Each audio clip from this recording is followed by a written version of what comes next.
ఇది అరుదైనటువంటి చిత్రం. అలాగే మన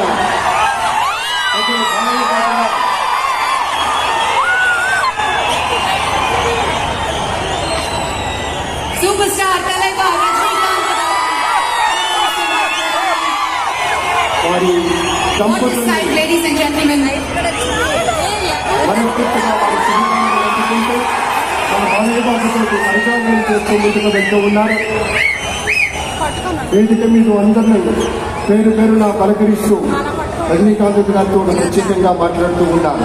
ఇది ప్రేమ, ఇది అభిమానం, ఇది వాత్సల్యం, ఇది కృతజ్ఞత, ఇది గౌరవం, అపారమైనటువంటి విశేష గౌరవంగా మనవి చేసుకుంటూ అద్భుతమైనటువంటి వారి యొక్క దిశానిర్దేశకత్వంలో మహనీయులు శ్రీ నరేంద్ర